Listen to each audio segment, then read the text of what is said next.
Yeah, and we've all made some mistakes, but we're back here. If you're hearing our voice, it's this meets that. Yeah, it's going really well so far. It's this meets that.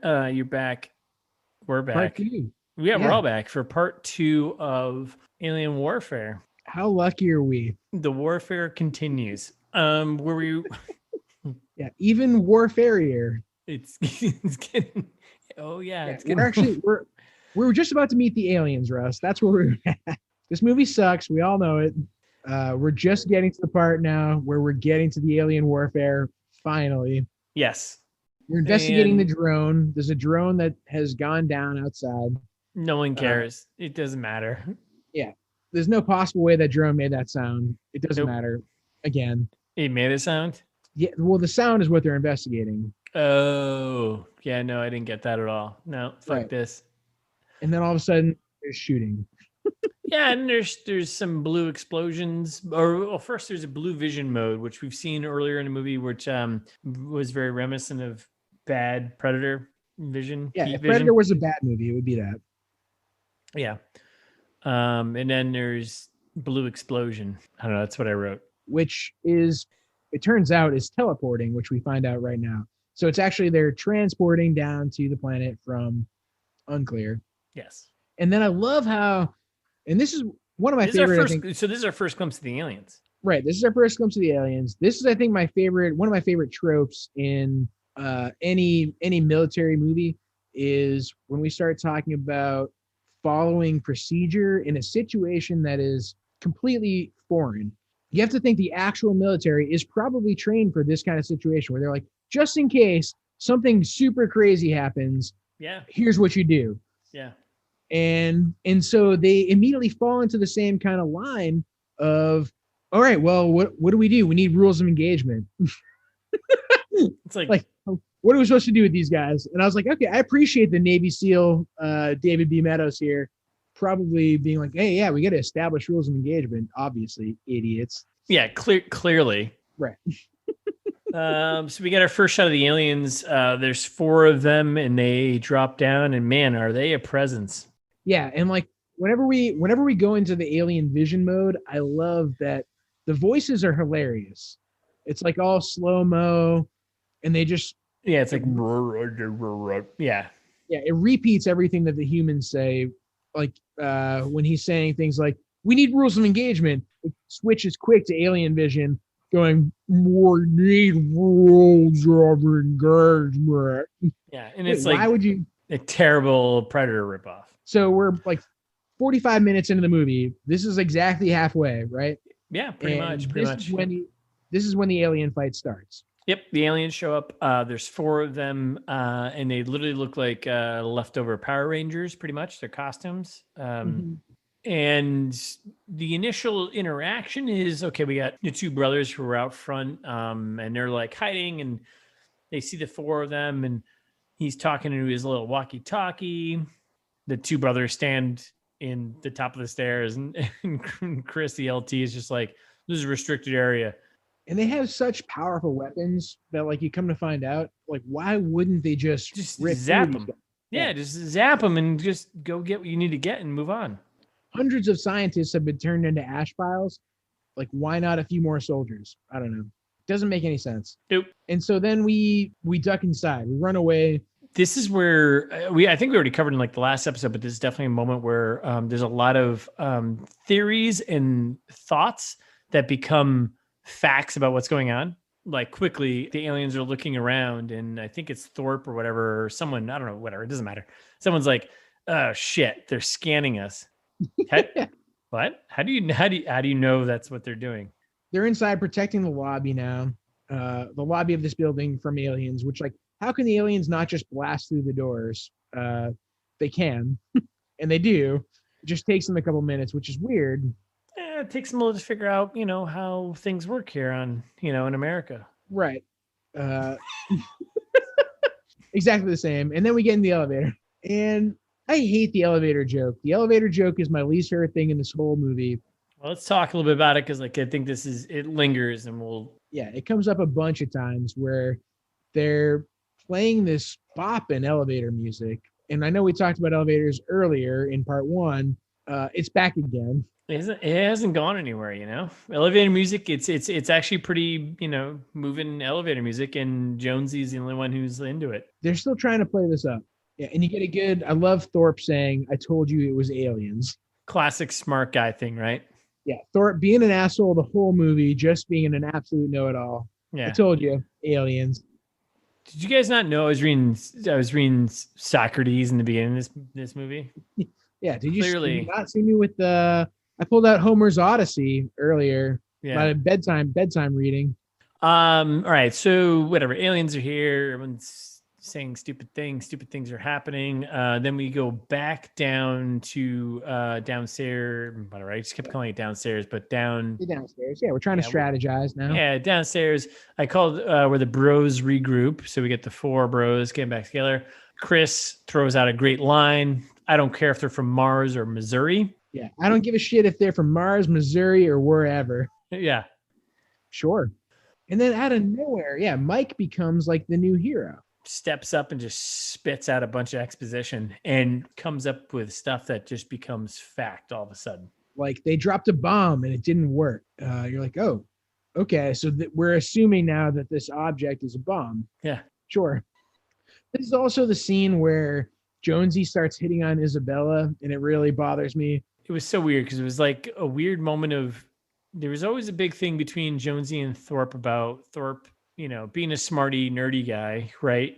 This is when the movie really started to crawl for me. Yes. Like this, when I said Return of the King earlier, I'm talking about this part. Everything takes forever for no apparent reason.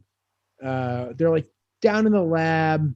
Everyone's talking about nothing important. It's taking forever. Yeah.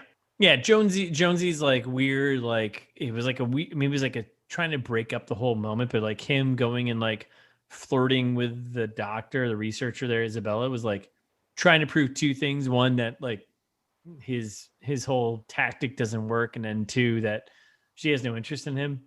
Right. The fact that I pulled that much out of that is giving them too much credit again. Like, way too much credit. Damn it. Because like right then we also get a bunch of lines like, either way, we need backup. And then, dude, can you get a hold of the CIA? That's his line. Dude. Can you get a hold of the CIA? And then there's another revelation that pretty much everything that's important is in the lobby, which is back upstairs. The key card to lock down the place, lobby. Yep. Getting all the other stuff, lobby. It's like, well, what is there anything down here that's important? Like, what's going on? Yeah, I guess my whole Hollywood pitch came from this scene because, like I said earlier, the Return of the King's part. This is also when we get to the arrival part, where this is when they're analyzing the language in the lab there downstairs, yes. Right? And and she gives us the yes, it's the perfect language. Well, is that when she drops the folder? Did you? Yeah. Which is like the worst. It was such a weird. It was bad. She's like, yeah, and it's so hard to explain, but I'm gonna explain how awkward. It's very hard to explain awkward, but I'm gonna attempt it right now. And hopefully by me being awkward explaining it will, you know. Yeah, this will be good for all of us. Yeah, here we go. All right, so the 2 brothers and Jonesy are out of the basement now, right? Like, we're going up to the lobby because that's where everything that's important is in the lobby. All of the communication equipment, yeah. Communication, everything's in the lobby, right? So that leaves Thorpe, smart guy, and Isabella down in the bottom laboratory where the device is, right? Yep. And then, all right, everyone's like shifting to move up there, and then there's like this weird moment where like everyone's gone except for Thorpe and Isabella, and they're like turning to get up and walk away, and Isabella's just like has this manila folder, and it's so weird because like if you watch the movie, she just kind of like throws it on the floor. Yeah, but it was supposed to come off as like, oh, I knocked this off the table.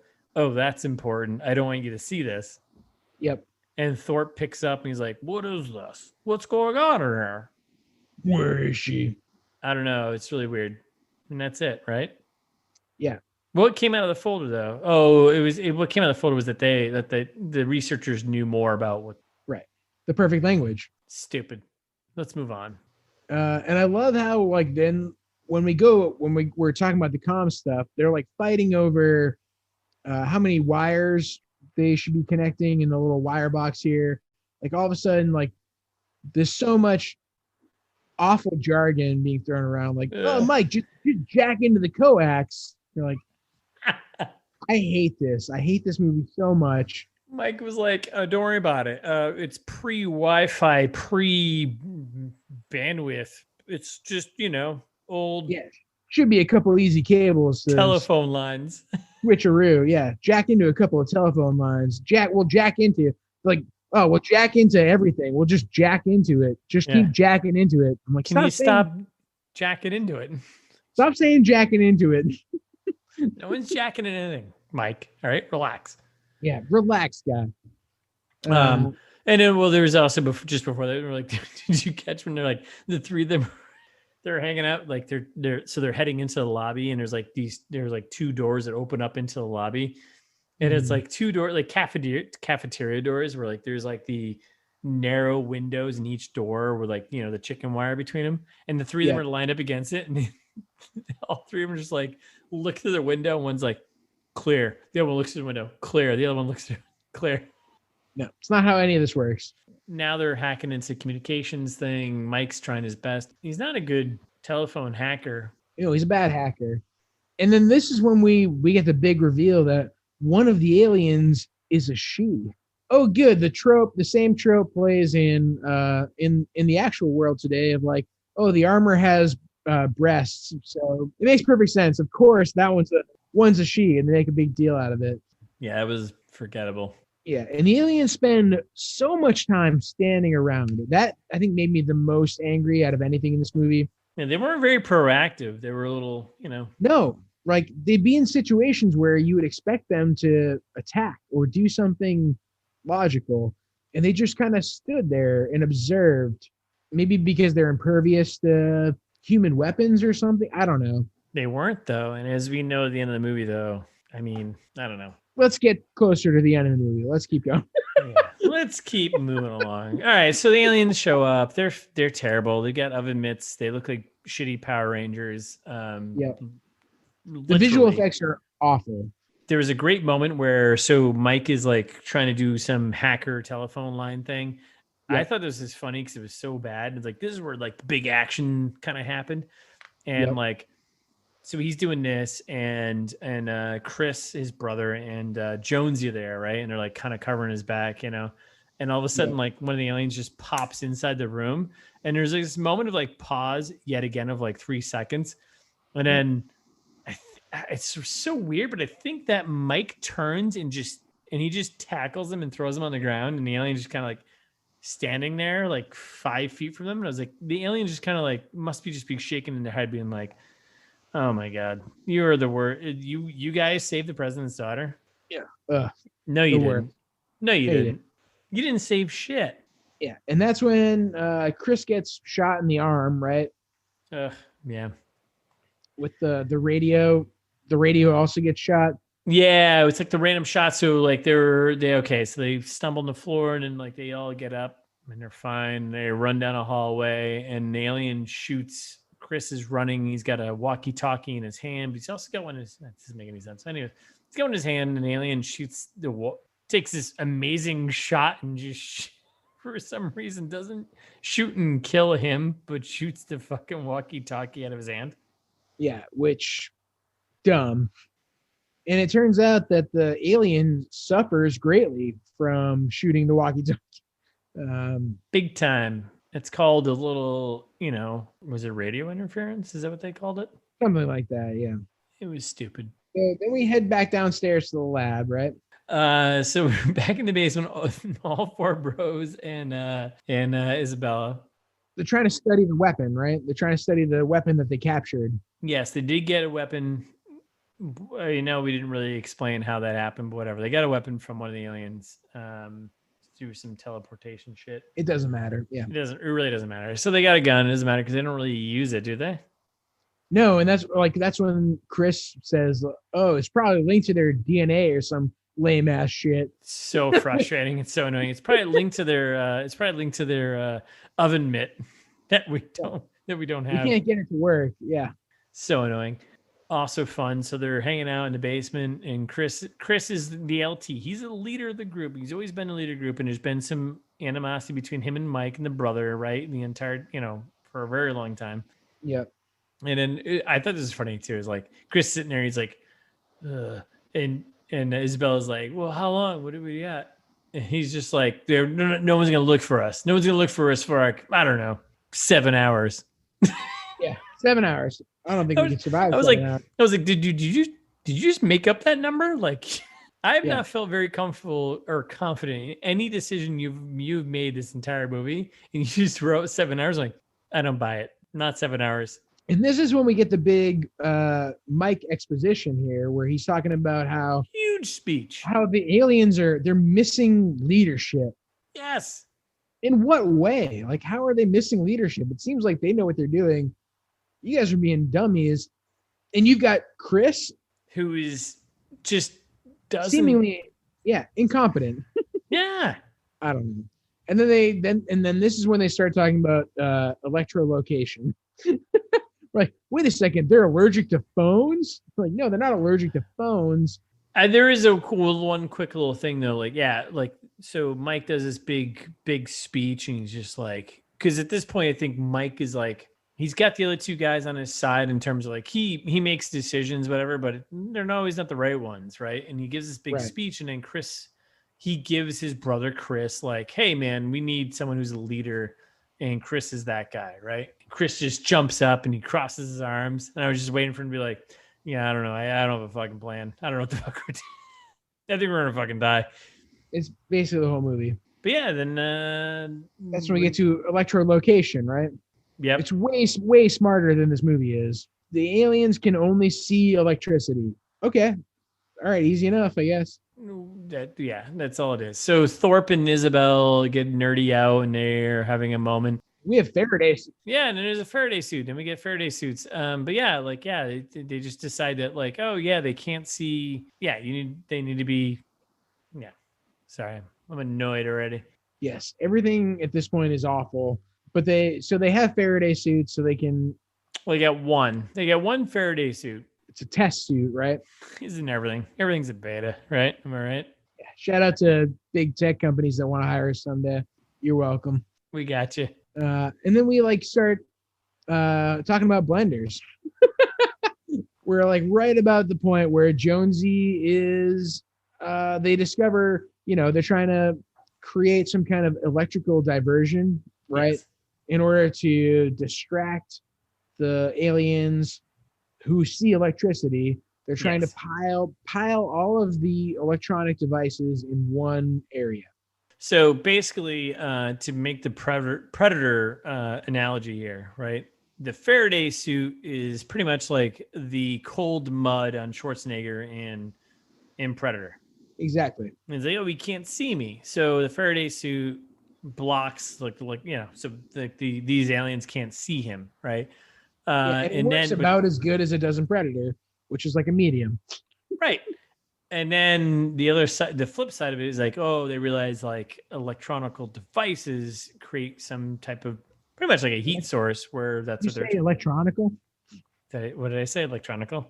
Yeah. No, keep that in. That's a word. Come on. Go on. Sorry. Go ahead.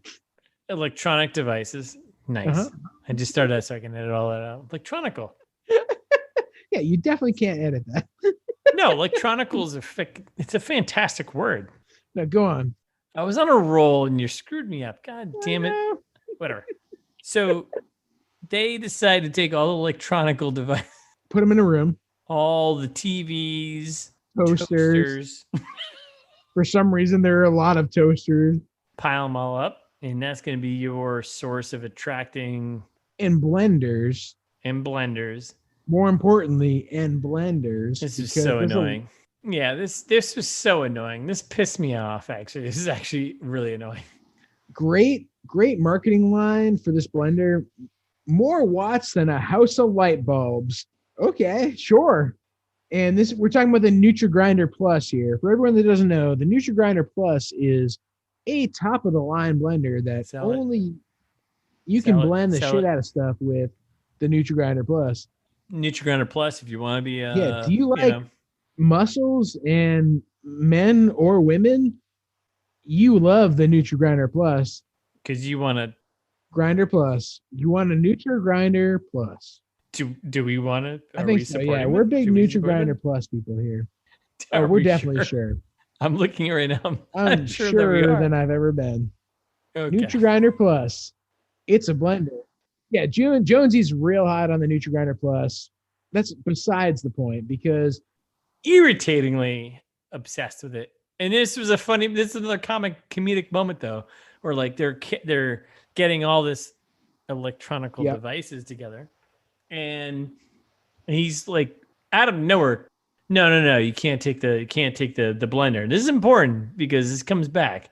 And he's like, no, you can't take a blender. I need protein shakes, whatever, blah, blah. And it's like a comedic moment, right? And then Chris is just kind of like staring at him. He's like, and I thought it was kind of funny because he's just like, fine, we won't use it. Yeah. It was pretty funny because it was like so dry and so stupid. And it was just like, this You're is right. So stupid. I didn't call it out. It was a weird moment when he just said, hey, yeah, fine, you can have the blender. Okay, man. Yeah. You can have the blender. Sure. And then immediately we cut to Mike getting into the suit, right? The Faraday suit. And then so Mike's getting in the Faraday suit, but Chris's brother comes in. He's like, no, man, you're not doing this. The classic, like, it's a classic. Will they? Won't they?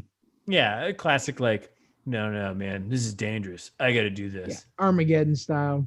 It was a pretty straightforward conversation. He's like, nah, man, I'm gonna do this. Yeah. Like, and then they go to the elevator. Play the elevator bit again. Yet again. And like, they're saying to him, he can't see you if you don't move. The aliens aren't T-Rexes. Like, as far as I know, it's about electricity. Like, what does electricity have to do with them moving? Well, so what Isabella there told Mike was once he got to like another level there was static electricity when he's walking around the carpet. True, but that's scenes from now. That hasn't happened yet. Oh. Exactly. There's no excuse for it. They're just like, well, he can't see if you don't move. And I was like, wait a second. This is very confusing all of a sudden. And seemingly like the aliens can hear stuff because the alien smashes the speaker. Yeah. There's no sense of what the aliens can do or not do or understand. It seems like he can hear stuff because he smashes the speaker, but at the same time, why wouldn't he hear Mike like shouting all this stuff to Isabella? I don't know.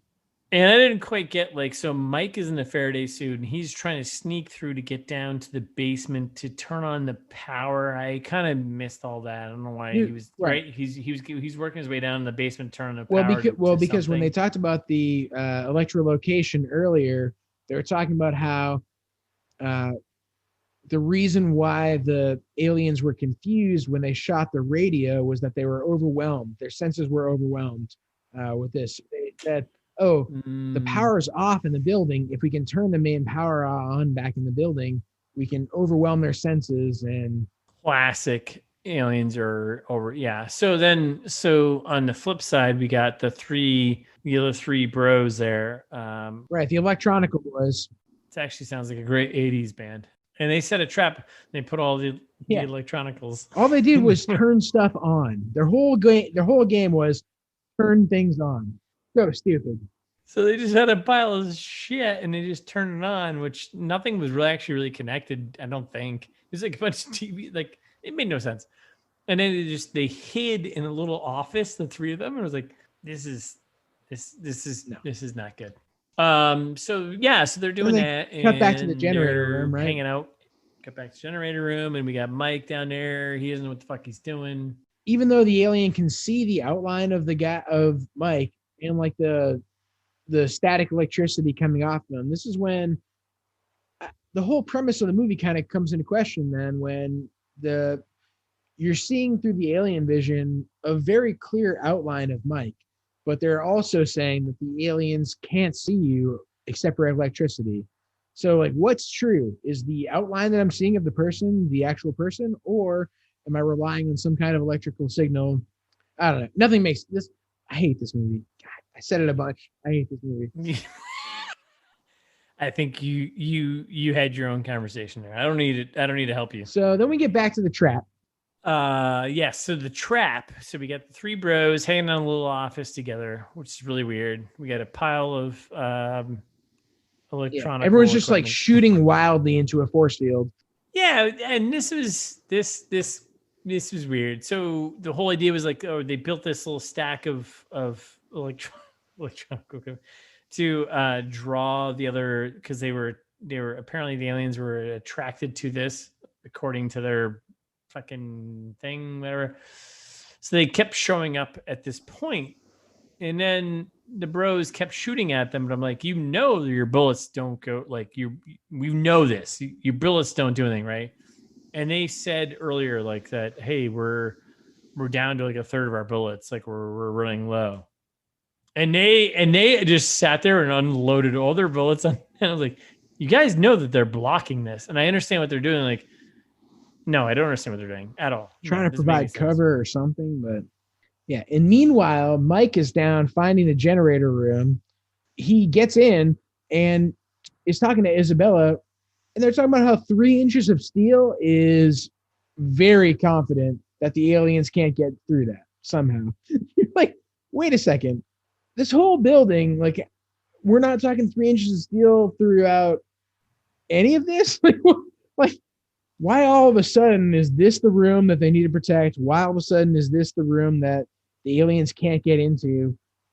It just makes me extra angry because it's not all of a sudden we're just like, oh no, that's enough steel. No, it makes no sense. Nothing makes any sense anymore. And that's when Mike starts like sorting through his keys. Remember, he like opens up the cabinet when he's in the generator room and there's 1,000 keys in there. Yeah. So Mike is down there trying to kick on, I forget, I don't even remember why he's trying to kick on a generator. Yeah, to overwhelm their senses. That was the idea. Oh, yeah. Okay. Yeah, that makes sense. So in the meantime, though, back in surface level, Jonesy goes crazy because there is a scene where one of the aliens, the Nutri-Grinder Plus. Yeah, it's a great blender. It's a top blender. And Jonesy is going to sacrifice himself for it. Rightfully so. Is like, you know what, man? He jumps over, runs after the guy, female alien, and tackles her. And then they just go, they run into like, they're just jumping through space and time. I love that scene because they teleported around everywhere and then culminated in teleporting into seemingly the aliens' homeworld. Super cool. Terrible graphics. Yes. But I had a lot of fun. But then there's like some like good hand-to-hand no, I say good, not good. Hand-to-hand combat between Jonesy and one of the aliens. Yeah, and then it's so bad. It cuts back to Mike, still trying to sort through keys, saying, "I'm a Navy SEAL, not a janitor." And that's when he like shoots the lock open. There is this whole situation is just like back and forth. It's a little crazy, a little stupid. And there's definitely comments of like Chris when like him and like they're in this little office setting up, like they're part of the trap, and he's just like, holy shit, I think they're draining our ammo. I'm like, no, man, actually you guys are stop shooting. Yep, this isn't their plan. And like this is your plan.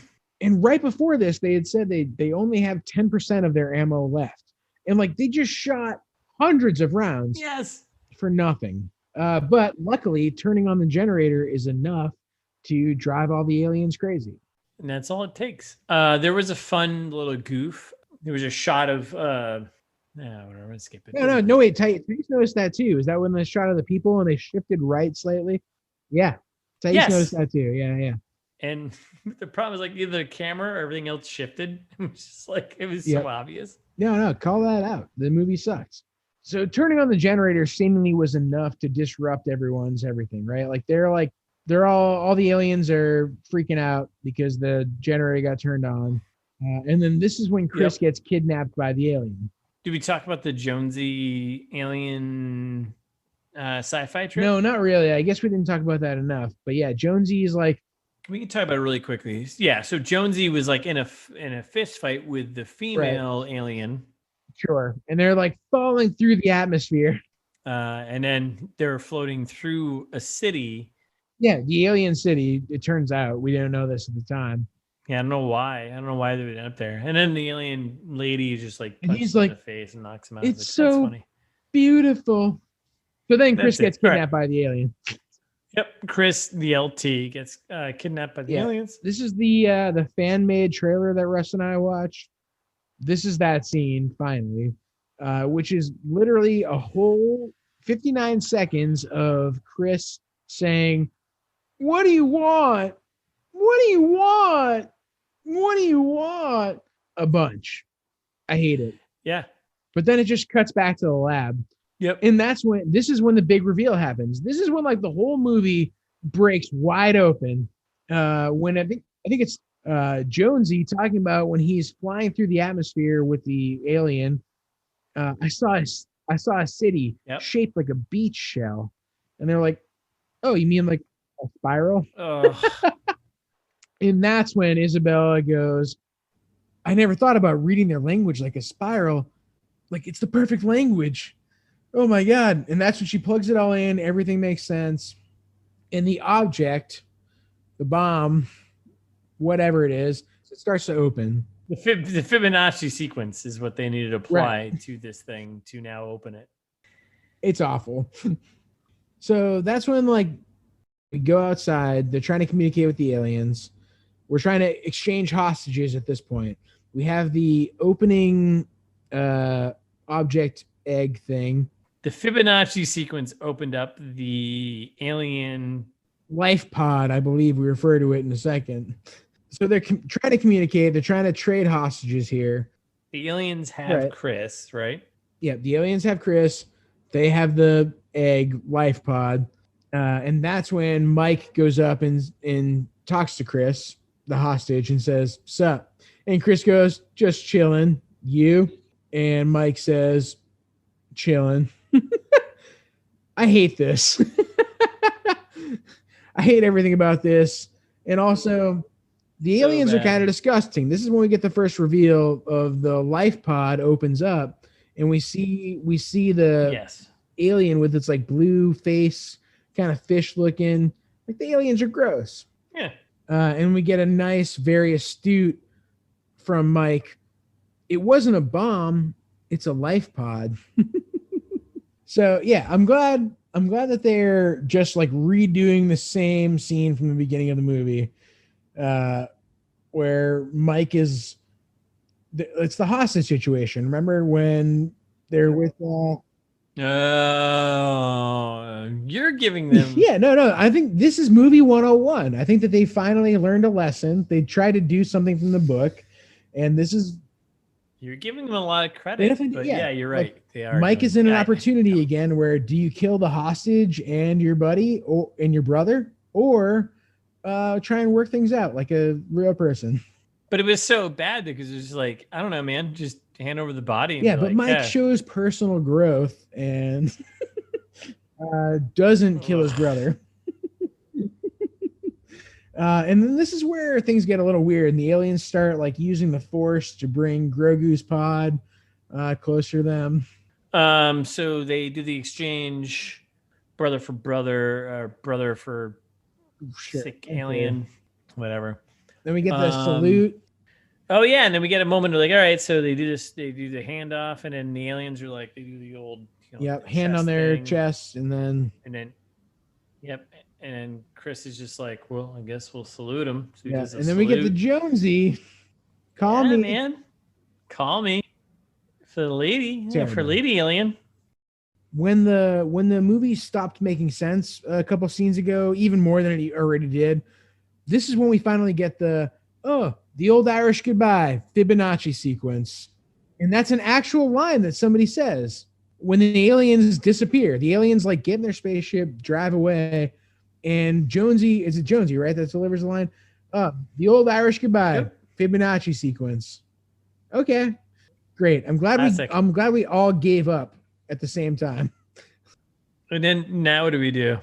Yeah, what are you thinking? What are you thinking next, LT? I'm thinking beer. Let's get Copy a beer. that. Holy Yeah. Like so many scientists died. Like, why aren't we talking about the hundreds of dead scientists? Everything's just fine. Then we go back to HQ. And this is where, dear listener, I'm so sorry that we've jumped around so much recently, but the movie jumps around this much, honestly. And we're about to end the episode because we get back to HQ. It's at, we're at, no, HQ is Pentagon. Right. We're at the Pentagon. And they're like just discussing how they get their stories straight. This is what, Thorpe and Chris? Yeah. No. Hold on. So yeah, it's Mike and Chris. The brothers. When did Mike it's get the a brothers? beard? And Mike has got a. Yeah. Well, you know, It's years upsetting. later. It's not years later. It's like, it seems like it's hours later. No, it's like 2 months later. It's like a month. It's a month later. But yeah, Mike has like a full beard where he didn't have a full beard the entire time this whole thing was going on. Whatever, it doesn't matter. So they're at the Pentagon, the two of them, and like I hate to use the word literally. They are literally sitting in like the waiting room to go meet with their upper, someone who's to tell them that they're right or wrong. And you're now confirming their story. This pissed me off because like, dude, could you guys not have had this conversation before? Like, have a plan. Yeah. And like the whole time Chris is like sitting there fidgeting with like a little object from a piece of the pot. Like, does he have a cool alien rock now forever? That's what I didn't know what that was. That's what it seems like it's supposed to be, but also it doesn't seem like the pod was the kind of thing that you could break up into little pieces. Yeah, it doesn't also seems like things you wouldn't want, well, they're hoping for all of this is stupid. And then at the end, their commanding officer, seemingly, walks in, sits down behind his desk. Yeah. CIA guy. And he looks at him, and then credits roll. I'm so upset. I was furious. Angry. I hate this movie so much. What does it even fucking mean? What does anything mean? I hope all of you are as upset as we are. This is how we're ending this episode. I don't want to end on anything better. This is it. Yeah. So we're done. Come at me. Follow us on Instagram. It's This Meets That. Twitter, ITMT Pod. Oh man, you're so drained of life right now. You didn't even want to tell. I'm just saying, finish it. Angry. Should I just do? You want me to do the finish whole the end thing here? out? Yeah. If you're feeling old fashioned, I believe is how you usually start it. Well, that's how. I mean, did you get your part done? Where were you? Where the fuck were you? I don't know. I was in an angry mode. Or if you're feeling old-fashioned, send us an email at itsthismeetsthat@gmail.com. As always, you can find all our episodes at itsthismeetsthat.com. Thank you for listening. Till next time.